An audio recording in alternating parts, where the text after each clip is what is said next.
Salut à tous et bienvenue dans une nouvelle vidéo. C'est la dernière vidéo de l'année et elle risque de vous plaire puisqu'elle mélange tir longue distance et déplacement, mais on parle de ça après l'intro.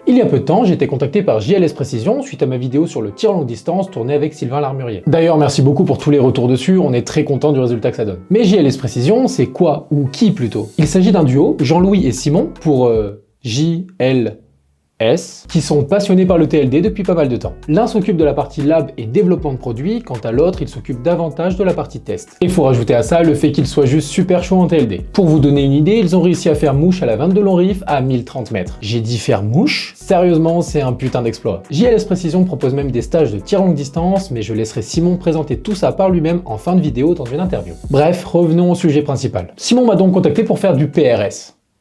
Ouais, je savais pas non plus ce que c'était. Donc comme un petit génie, je suis allé voir sur internet avant de passer pour un blaireau le jour J. Le PRS, ça vient de l'anglais Precision Rifle Series. Ouais, je suis bilingue.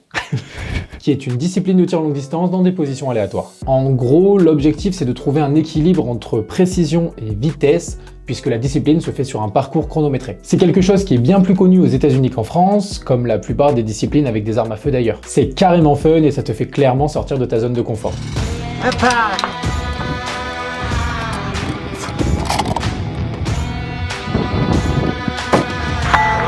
Vive le Texas!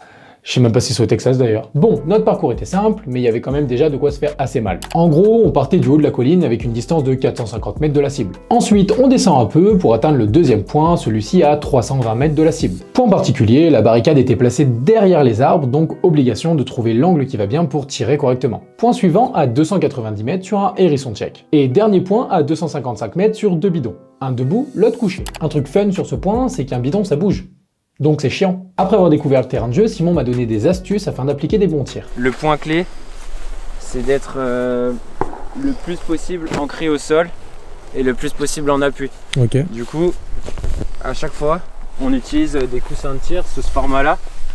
Nous, on utilise des coussins super légers avec du polystyrène à l'intérieur au lieu d'utiliser du riz un peu plus lourd ou des matières plus lourdes, pour la simple et bonne raison qu'on les emmène dans nos sacs. Et en fait le poids c'est l'ennemi. Tu m'étonnes. Du coup on part là-dessus. Le principe à chaque fois c'est de mettre le sac de tir entre l'arme et l'obstacle. Pour la simple et bonne raison que on met jamais le dur de l'arme en contact avec le dur de l'obstacle. Ok. Sinon j'ai rien à t'apprendre, ça fausse les tirs. Donc le but ça va être de venir poser l'arme dessus, ok, et de prendre le meilleur appui possible. Donc soit en venant effectuer un appui sur la lunette pour plaquer l'arme sur la barricade, soit en venant tenir l'arme par devant quand on est sur un obstacle avec un peu plus de mouvement. Okay, et à partir de là, on va utiliser la technique des 3 points. Donc un genou au sol, 2 genoux au sol, plus la main sur la barricade, ça fait 3 points d'appui. À partir de là, on est bien pour faire un tir stable. Ok. Et garder une bonne... T'exerces une pression au niveau de ta main du coup? Ouais, ici j'exerce une légère pression juste pour maintenir l'arme et pour pas en fait avoir un sursaut. Ok. Et pour pouvoir faire ce qu'on appelle le tracking, en gros c'est pouvoir voir où est-ce que tu as tapé et comment tu as tapé pour pouvoir corriger le plus rapidement possible. Parce qu'en fait si je laisse la liberté à mon arme de sauter, et ben en fait je vais... T'es plus au même endroit quoi. D'une, je vais plus être en cible, et de deux, et ben je vais pas voir mon impact. Okay. Et si jamais ça touche pas, je peux pas corriger. Okay. Du coup le but c'est de prendre une position stable. Ok, je suis là. Je fais mon impact, là je me dis ok ça touche, tant mieux, si ça touche pas je corrige instantanément au réticule, je réarme et j'envoie la deuxième. En gros, ce qui va se passer pendant le parcours, à chaque fois que tu effectues un déplacement, c'est culasse ouverte, chargeur engagé, tu peux. Culasse ouverte, ok, pour éviter l'incident. Pendant que tu es en train de rusher, le coup il part, ok, c'est la merde. Donc là, culasse ouverte, tu mets ton coussin en place, tu poses ton arme dessus, et une fois que tu as pris ta visée et que tu vas délivrer le coup, je verrouille, et là, je fais mon départ du coup. Ok. Ok. Pas de mise à la sûreté ou autre? Pas de mise à la sûreté, on touche pas à la sûreté sur les fusils de précision. Ok. Là, je me relève, je change de position, j'ouvre ma culasse, et là, je peux changer de position, ok. En n'oubliant pas le coussin de tir, c'est pratique pour le prochain obstacle. ça arrive souvent aussi. Ok. Ils l'utilisent comme ça, genre ils viennent le mettre, genre par exemple ici. Ah oui, ok. Quand ils sont pas assez souples, hop, ils viennent s'asseoir dessus, et il y a même des mecs qui viennent le mettre là. Ok. Et en fait, ils serrent le coussin. Et en fait, il semblerait que tu sois plus à l'aise en serrant le coussin. Moi, c'est pas mon truc. Et les mecs, des fois, ont des coussins vraiment énormes. Ça se fait aussi. Ça permet d'avoir un point d'appui en plus sur ce que je te disais tout à l'heure. Les 3 points d'appui, on passe à 4 du coup avec cette espèce de gros oreiller sous le bras là. Ça permet de ne pas avoir ce flottement là au niveau du coude et d'être vraiment calé quoi. Il me semble que Chimera a ça, a 2 gros coussins là qui le suivent quand il fait du... Ouais, en bandoulière là. Ouais. Et il les fout, justement il en fout un sous la cuisse et l'autre je sais plus où il le fout. Mais... Bah je crois qu'il le fout. Ouais, c'est possible, je regarderai tout à l'heure.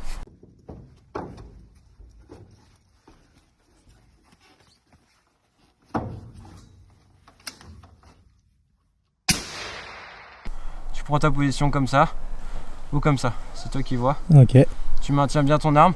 Si jamais le tonneau il bouge, tu es libre de tenir le tonneau et en même temps tu vois, tu crochettes le bipied. Yes, pour avoir tu fais une légère pression vers l'épaule. Ok. Comme ça en fait ça va stabiliser tout seul le tonneau. Et le point clé, tu vérifies que ton arme elle soit toujours bien de niveau. Comme ça t'as pas de faussement sur les tirs. Avoir l'arme de niveau? Ouais, c'est pas si con comme astuce. Ok, là je suis là.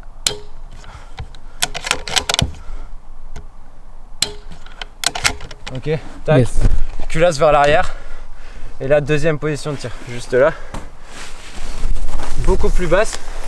Donc là, sur une position très basse comme ça, il va falloir favoriser l'écrasement du corps, ok, le plus près du sol possible. Et là voilà.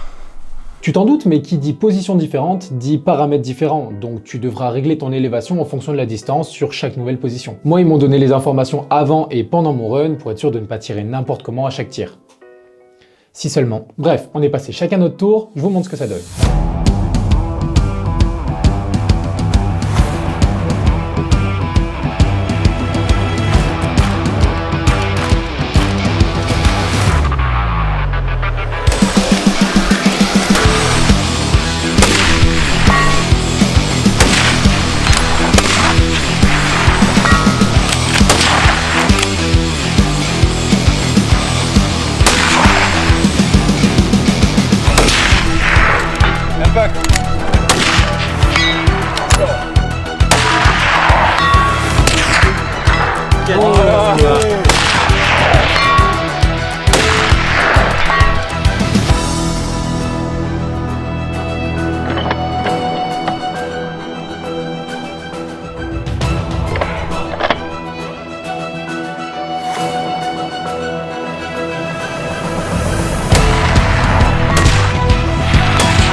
Vous voulez savoir qui a gagné?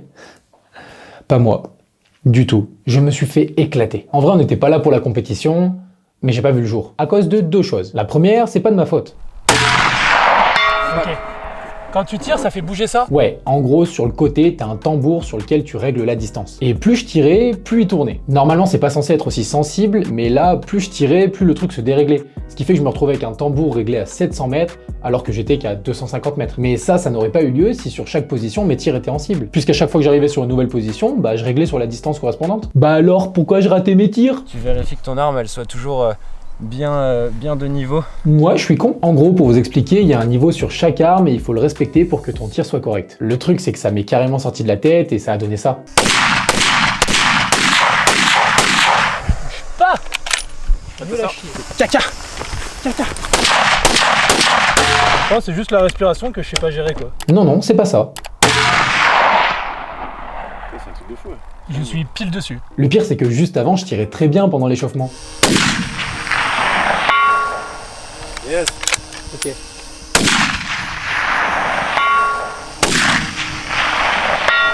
Impact.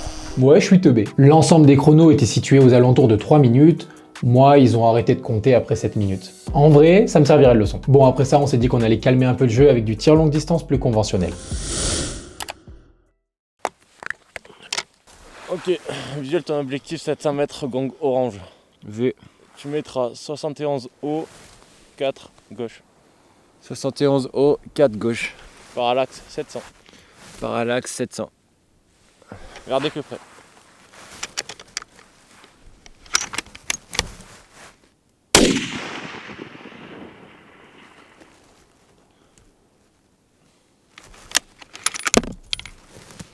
Je crois que t'as tapé ultra à gauche, mec. C'est possible, hein. Moi, j'ai vu des éclats de boue au-dessus, à genre 25 millièmes au-dessus. Ok. Ouais, je l'ai bien vu, là. Hein. Tu mets plus 6, Plus 6, 3 droite. 3 droite. Regardez que près. Impact. Mets un droite et plus 1. 1 droite, plus 1. Impact. Plein fer. Tu vois, quand tu vois pas ton impact, 80% du temps t'es plus haut. D'accord. Donc c'est pour ça que j'ai fait descendre de tir. Et bah, à toi, Clem.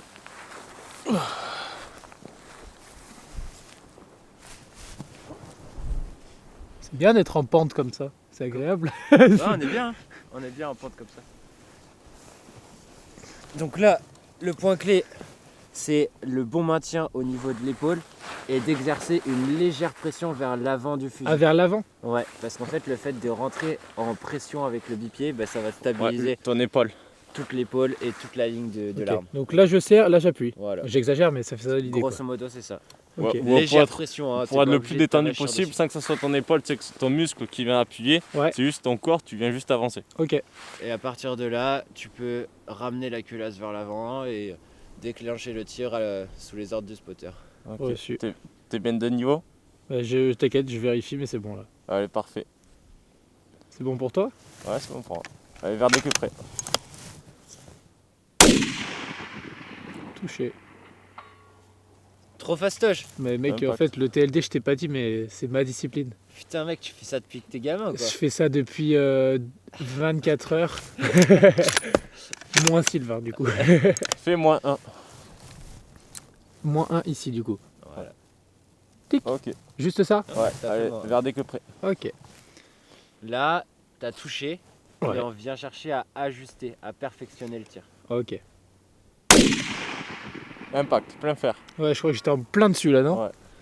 Ouais, c'est pour ça, j'ai vu ton impact dans le gond, je t'ai fait descendre pour que tu sois en plein milieu. Ok. Comme ça, ton point visé, point touché, c'est en plein milieu. Et si tu fais une petite erreur, ben, tu vas pas forcément sortir du gond. Ok. Stylax. Là, allez, en double.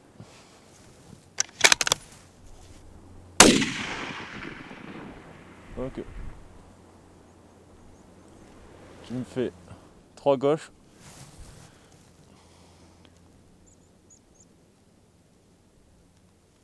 Deux bas. C'est ça? Vert. T'inquiète, je jette un œil. Je me doute.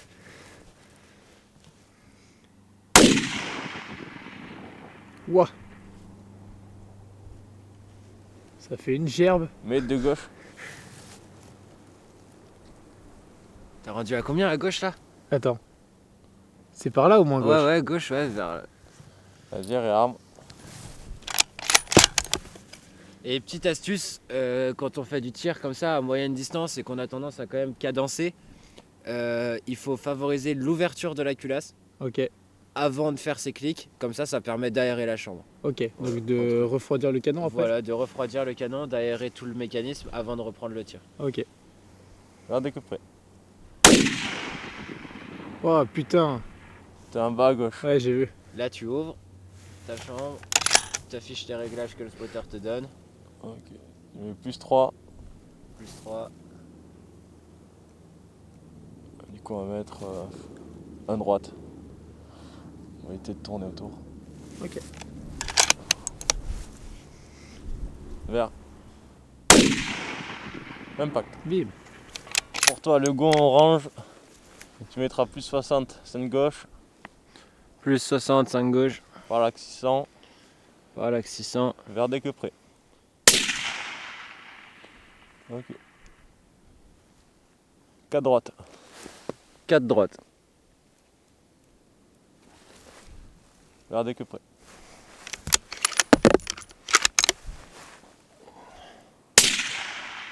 Impact. Tu mettras 2 droites, 2 droite, un bas, 1 bas. vert.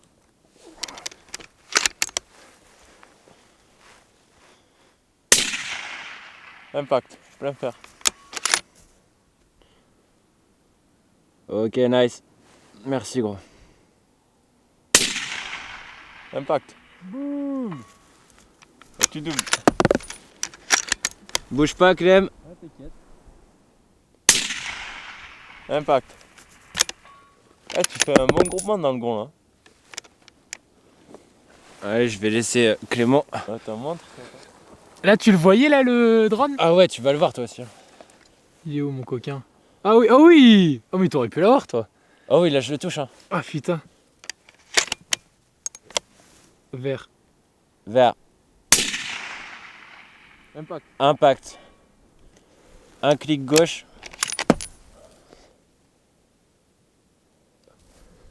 Là, au moment où le tireur dit un clic gauche, le spotter dit un clic gauche, le tireur répète un clic gauche pour confirmer qu'il a bien fait. Un clic gauche. Ok, vert dès que prêt. Vert. Vert. Impact. Là mec, vas-y, tu vas passer derrière le fusil de spot, Clem. Ouais. On voit super bien le vortex. C'est vrai? On voit la balle, mais genre qui arrive dessus pleine bourre. Le vortex d'une balle, c'est l'effet flou qui la suit. L'ogive vient fendre l'air tellement vite qu'elle crée un vortex qui est visible à l'œil nu. Un peu comme quand un avion passe le mur du son. Ouais. Ah oui, ça va vite. Ah ouais, ça va vite, mais tu l'as vu. Ouais, ça va super vite. C'est marrant de voir le truc quand même. T'as vu Bon. Tu vois hyper bien la balle passer. T'envoies un changeur. Élément à 0. Ok. Donc dans un premier temps, Clem, Ouais. tu fais une désignation d'objectif. Donc en gros, tu vas lui dire la nature et la distance de ce que tu vois. Ok. En gros là, c'est tout simple, c'est le Gongo gong orange à 600 mètres. Ok, 600 mètres. Et lui, il va répéter la même chose, tu vas voir. Ok. Gong orange à 600 mètres. Gond orange 600 mètres. Ok. Pas drone à 600 mètres, ok? On ne touche pas. à la Répète. Drone 600 mètres. Ok, gong orange à 600 mètres. À partir de là, tu lui donnes ses éléments initiaux de réglage. Ça, c'est ce que donnait donc l'application. C'est ce que donne Ok. Strelog Pro. Du coup, 54 haut et 4 gauche.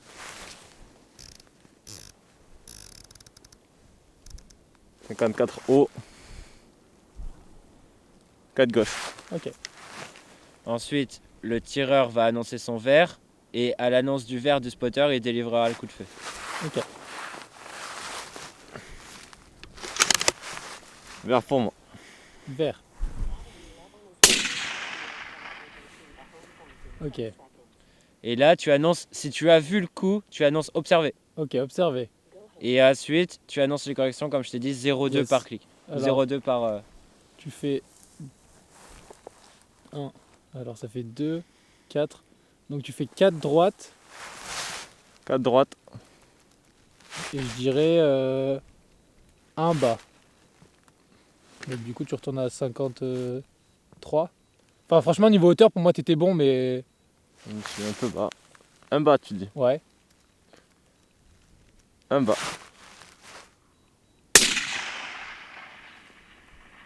Ah putain, t'es encore trop à gauche. Et bah, 2 encore à droite. Et niveau hauteur, t'es pas mal, je pense.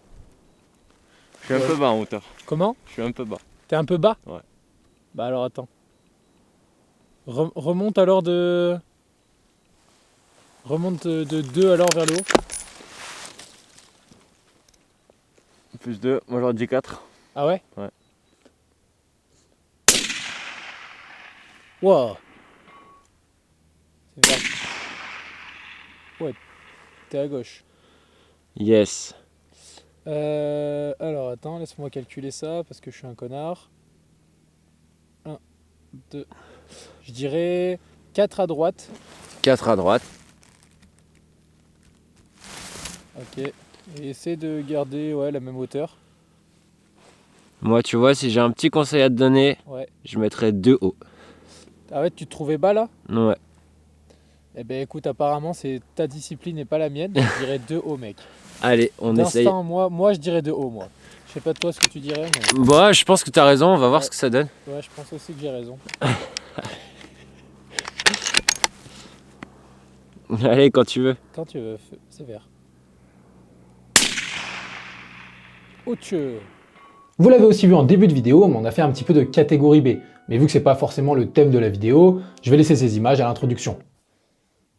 Comment ça, c'est Noël? Allez, c'est cadeau!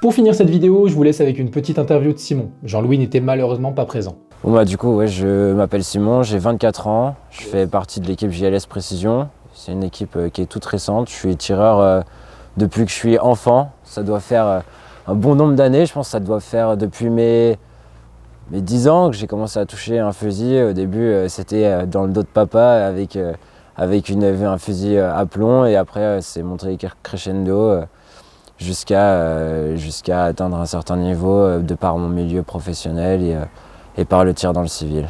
Voilà. Excellent. Ouais, c'est cool, ça change. Et du coup, tu as intégré JLS, tu me disais, ou tu as créé JLS? Je suis le cofondateur de JLS. On a créé ça avec mon binôme Jean-Louis, qui est malheureusement pas là aujourd'hui, à qui je dois beaucoup de choses et avec qui on a créé cet univers ensemble. On s'est rencontrés sur un pas de tir.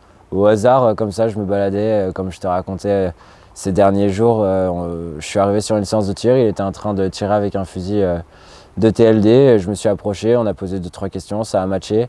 Et il m'a posé la question ultime, est-ce que tu veux être mon binôme pour le King of One Mile? J'ai dit, on parle gros direct, j'ai dit allez pourquoi pas, je relève le défi. On s'est serré la main et on a commencé les entraînements, on s'est préparés tous les deux et ça a roulé, ça s'est très bien passé. Et du coup, quand tu dis binôme, c'est tu faisais le spotter et lui le tireur? C'est ça. Vous alterniez pour la compétition? C'est ça.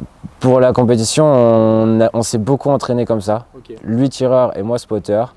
Et on avait parié gros là-dessus et ça a bien matché. On est allé là-bas avec du 6,5 cri de mort. On a fait un bon classement pour une première. C'était vraiment sympa et en fait ça a lancé tout le processus. JLS s'est monté en flèche. On est monté sur de nouveaux projets. On a eu des nouvelles ambitions. Ça a fait monter crescendo tout ce qu'on pouvait faire en fait. Et depuis, ça nous a amené à tout ce qu'on fait actuellement. Et du coup, tout ce que vous faites actuellement, c'est-à-dire? Pas mal de choses, Ouais, mais être assez complet. si on peut faire ça succinctement, JLS Précision, faut pas oublier que dans un premier temps, c'est une équipe sportive. Ok. C'est une équipe sportive sur les compétitions officielles, non officielles. Et ensuite, on est parti sur quelque chose de plus compliqué. On veut vraiment amener à redécouvrir le TLD, à approfondir ce que c'est que le tir longue distance. Et, on a créé un site internet sur lequel on partage énormément de choses. On crée des stages, on propose des stages ouverts au public. Tout le monde peut venir chez nous et découvrir le TLD. On a un moniteur qui est ultra performant, c'est vraiment un mec super qui bosse avec nous, c'est vraiment cool. On propose de fournir énormément de conseils sur tout ce qui est matériel, etc. Comme toi, on peut venir vers toi pour des conseils sur tout ce qui est équipement pour le tir un peu plus dynamique. Et c'est pareil de notre côté, on conseille sur tout ce qui est tir longue distance, que ce soit le fusil, la lunette, le matériel pour le spot, les textiles, qu'est-ce qu'on utilise pour tirer pour être à l'aise. Vraiment tout ce qui englobe ce monde-là. Et le dernier point clé, c'est la partie JLS Lab qui est beaucoup plus concentrée sur Jean-Louis et qui gère à merveille ce milieu-là. On fait des tests de munitions, des tests de recul, des tests de mesure, etc. Avec les freins de bouche, sans frein de bouche. On va chercher à approfondir au maximum les données que le constructeur donne et à montrer au public en fait à quoi ça sert, comment ça sert et avoir du concret sur chaque matériel. Voilà. Donc c'est un petit laboratoire qu'on a en interne qui est assez plaisant, ça permet d'aller dans les entrailles du tir longue distance. Du coup, là, ce qu'on a fait pendant 2 jours sur le magnifique terrain, ouais, c'est clair. Donc du PRS, c'est ça? C'est ça. Du PRS, oui, mais dans un premier temps, c'était de la position adaptée, du tir dynamique. Je voulais vraiment te montrer que le tir longue distance ou le tir moyenne distance, c'est pas que rester sur un tapis, être dans le plus grand des conforts et d'effectuer des tirs à différentes distances. Là, j'ai vraiment voulu te montrer qu'on pouvait jongler avec les deux et que le tir longue distance, ça pouvait être aussi dynamique avec du parcours, de l'obstacle, de la position adaptée, chercher à se mettre en difficulté, à délivrer des coups dans une position plus ou moins confortable et mettre un peu de peps dans cette discipline, même si la base de tout ça, c'est le tir à une longue distance. Ouais. C'est carrément intéressant, il y a beaucoup à apprendre. Non, c'est cool. En vrai, merci beaucoup pour cette découverte. De rien. Parce que c'était vraiment trop cool. Ouais. J'ai vu des sourires pendant 2 jours, donc c'est cool. Ça fait plaisir. Cool. Est-ce que tu veux parler de ce que vous proposez sur YouTube ou c'est un plus? Pour nous, YouTube, c'est une illustration de ce qu'on fait. Tu vois ce que je veux dire? En fait, on se sert des vidéos pour mettre des images sur tous nos tests, tous nos rapports, sur notre site internet, sur nos stages. C'est pour que les gens en fait se rendent compte visuellement de comment on fait, comment on procède, qui on est, l'esprit qu'il y a chez JLS Précision. En fait, c'est pas juste une équipe de tireurs. En fait, on est genre vraiment potes et on essaye vraiment d'avancer ensemble. Chacun apporte son petit truc parce que chacun vient d'un milieu différent chez JLS Précision. On a tous, il y a un peu de tout chez nous et le fait de tout mettre dans le même bocal, on en sort des idées farfelus, mais qui aboutissent à des trucs géniaux. Donc c'est top. Vous êtes tous bons tireurs en vrai. De ce que j'ai pu voir hier et tout, ça envoie la poudre. Ça fait bizarre, non? Je sais pas, je pense t'as dû tous nous voir passer, ça match et genre tu passes derrière, tu te dis mais attends, il y a un truc que je fais mal et en fait... Non, c'est pas ça, c'est juste que vous faites des chronos de 3:30, au bout de 7 minutes il arrête le chrono. Forcément, il y a une couille. Je suis désolé, il n'y avait plus de batterie dans le téléphone, l'autonomie n'était pas suffisante. La prochaine étape, si tu reviens, on se fait 2 jours comme ça, tir couché, on remet en place tous les fondamentaux et après on refait la même chose et on voit si ça marche mieux. Normalement ça marchera mieux. Ça marchera mieux. Ce sera ma 4e fois dans le TLD. Ouais. Ça va le faire. Ouais, ça va rentrer. Il n'y a rien de sorcier de toute façon. Mais ouais, c'est compliqué. Voilà, j'espère que cette vidéo vous a plu. Un grand merci à l'équipe de JLS pour ces 2 jours. Un grand merci aussi à Sylvain, mon petit rayon de soleil, pour être venu. Je remercie aussi le propriétaire du terrain pour l'accueil, je reviendrai avec grand plaisir. Dernier point, vous m'avez vu utiliser ça dans la vidéo, je ne vous le conseille absolument pas pour du tir longue distance. Ça explose les oreilles. Moi je vous dis à dans 2 semaines pour une prochaine vidéo. C'était Clem. Tchuss!